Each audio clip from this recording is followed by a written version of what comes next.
Esiet sveicināti Sportziņas.com YouTube kanālā skatītāji un arī klausītāji. Turpinam rubriku spēles protokols, kuras stāstam par Latvijas komandas spēlēm, kuras palikušas atmiņā, gan labā, gan arī sliktā nozīmē. Pirms es turpinu, aicinu jūs piesakot Sportziņas.com YouTube kanālam, ielikt laiku šim video un arī padalīties ar šo video ar saviem draugiem, lai arī viņi to noskatās. Un mēs sākam!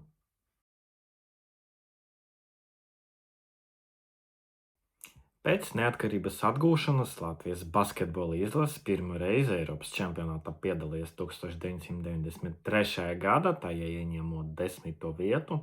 Nākamo turnīru komanda izlaida, tas norisinājās 95. gadā, tad 97. gada Latvijas izlase vēl vienreiz kvalificējas Eiropas čempionātam, un tad 1999. gada turnīru atkal izlaida. Savukārt 2001. gada Latvijas izlase kvalificējas Eiropas čempionātam, kas norisinājās Turcijā, un kopš tā brīža Latvijas basketbola izlase bija nepārtraukta Eiropas čempionātu dalībniece. Un tā tas bija līdz 2022. gadam. Tie bija laiki, kad Latvijas basketbola izlase notika lielas pārmaiņas, jo pēc 2017. gada Eiropas čempionāta, kura Latvijas izlase ieņēma rekorda augstu 5. vietu, savu amatu atstāja galvenais treneris Ainars Bagātskis, kurš bija tā brīža Latvijas labākais basketbola treneris. Viņam tika meklēts aizvietotājs, un tāds arī tika atrasts, par to kļuva Arnis Vecvagars, kurā vadība komanda piedalījās jau pasaules kausa kvalifikācijas turnīrā, un tas uzdevums netika izpildīts, jo izlase pasaules kausam nekvalificējas, lai arī tā uzvarēja pēdējo izšķirošo spēli, bet uzvarēja ar mazāku punktu starpību, nekā tas bija vajadzīgs, līdz ar ko 2019. gadā Vecvagars atstāja savu amatu, netika ar viņu turpināta sadarbība, un iespēja strādāt ar izlasi tika iedota vēl vienam Latvijas speciālistam, Robertam Štelmacheram, kuram bija uzdevums ievest komandu Eiropas čempionātā. Kvalifikācijas turnīra formāts bija visai parocīgs. Tur piedalījās 32 izlases, kas bija sadalīts 8 grupas pa 4 komandām, un 3 no katras grupas 4 komandām kvalificējas Eiropas čempionātam, proti uzdevums bija nepalikt pēdējā vieta savā grupā, un ceļazīme uz Eiropas čempionātu bija kabatā. Latvijas basketbola izlases pretinieki tajā turnīrā bija Bosnija un Hercegovina, Grieķija un Bulgārija. Un uzzinot šādu te grupas sastāvu, daudzi līdzjutēji jau berzē rokas par to, ka jau ceļazīme tiešām ir garantēta, bet realitāte izrādījās krietni skarbāka. Pirmais kvalifikācijas turnīra loks jau šokēja Latvijas līdzjutējus, jo tika piedzīvoti 2 zaudējumi, un tas iespējas iekļūt Eiropas čempionātā ievērojami samazinājās. Latvija savā laukumā ļoti sāpīgi zaudēja Bosnijai un Hercegovinai ar 61-62, un pēc tam arī izbraukuma zaudēja Bulgārijai ļoti rezultatīvā spēlē ar 104-110.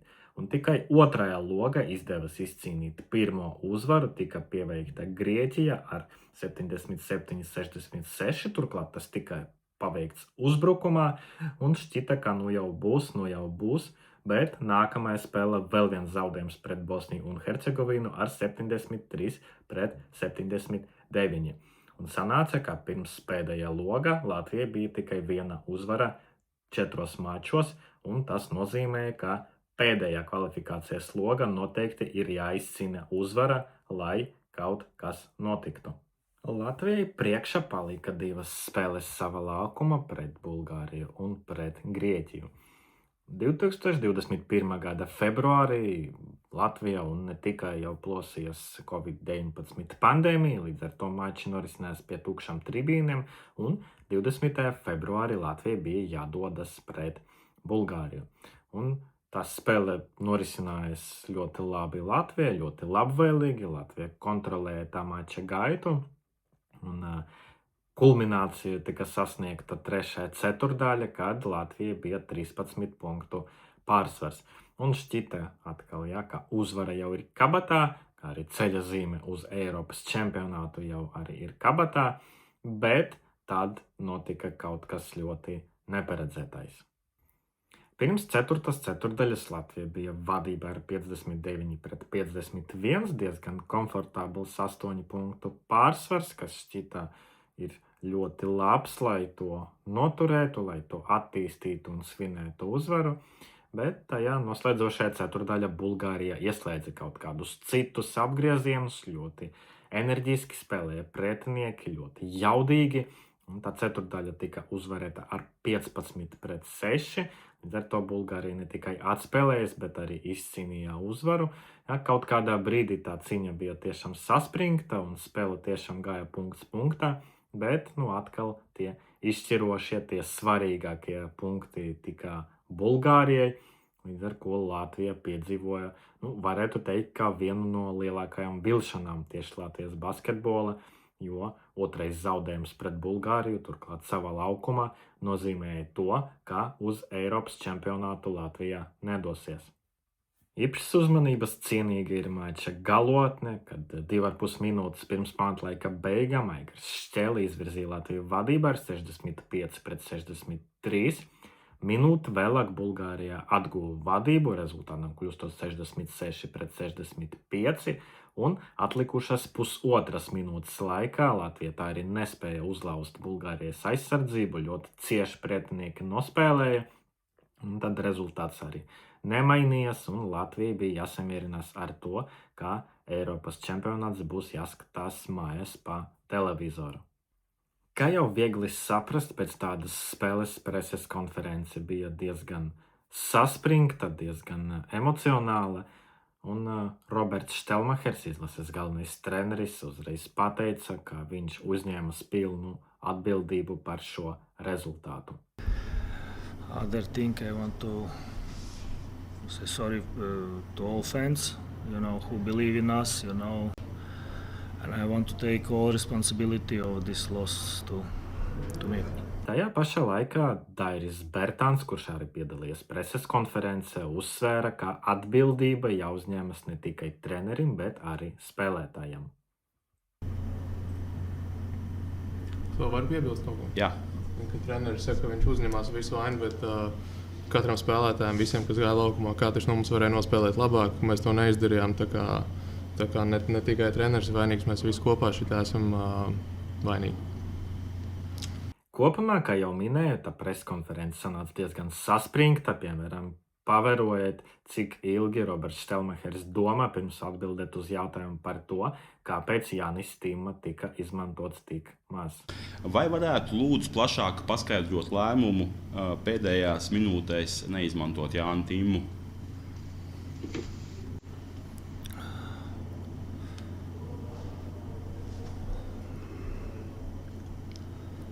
Tāda bija sajūta, varbūt, kad Jānis varbūt kādreiz tas nepareizs lēmums. Ja mēs zaudējam, tas bija nepareizs lēmums. Un kopumā nav jābūt kaut kādam emociju ekspertam, lai ieraudzītu, cik smagi ir Robertam Štelmacheram emocionāli atrasties tajā preses konferencē. Viņš pirms tam pajautāja daudzus jautājumus. Tas ir, es pateicu, kāpēc bija vainīgs. Nečut, ja viņi bija laukumā, vai es, man vaina. Nepaņēma divas emocijas pēc kārtas. Daudz emocionālāks savos izteikumus bija Latvijas izlases spēlētājs Rolands Freimanis, kuram mačs pret Bulgāriju kļuva par jubilejas, par 100. nacionālajā komandā. Viņš pēc spēles intervijā teica, ka atbrauca bulgāru zemnieki un mūs izvazāja. Un, protams, ka tas viss tika arī iztulkots, tas viss nonāca arī līdz Bulgārijas spēlētājiem, līdz Bulgārijas fāniem. Un jau vairākus gadus vēlāk Freimanis pastāstīja, kāpēc tas spēles viņa Instagrams bija pilns, ka rakstīja viņam saniknoti, sadusmoti fani, kuriem, protams, nepatika tas, ko Freimanis pateica. Basketbolists arī pastāstīja par savam sajūtam, un tiešām tas ir emocijas, kuras laikam neviens baigi negribētu piedzīvot. Man tā vēl bija 100. spēle, un es atceros, ka mēs sēdējām viesnīcā pēc spēles, Štelmachers ēd zupu un viņam asaras acīs. Tu redzi, kāds tas ir pārdzīvojums visiem. Tas viss bija šausmīgi, un mums vēl priekšā spēle pret Grieķiju, bezjēdzīga. Komanda nekāda, visi sēžam istabiņā, atceras Freimanis.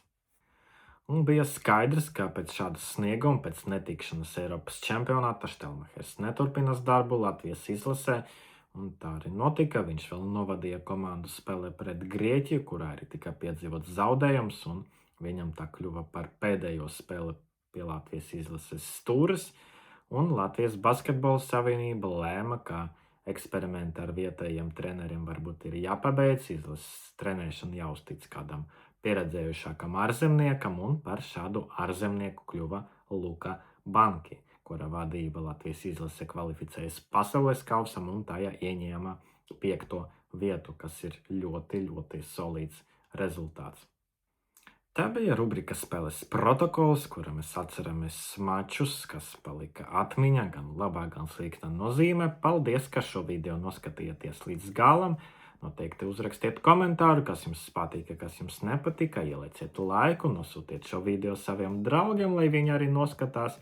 Un, protams, kā arī piesekojiet sportaziņas.com YouTube kanālam, kur būs daudz dažāda interesanta video satura, bet mēs tiekamies nākamajos video.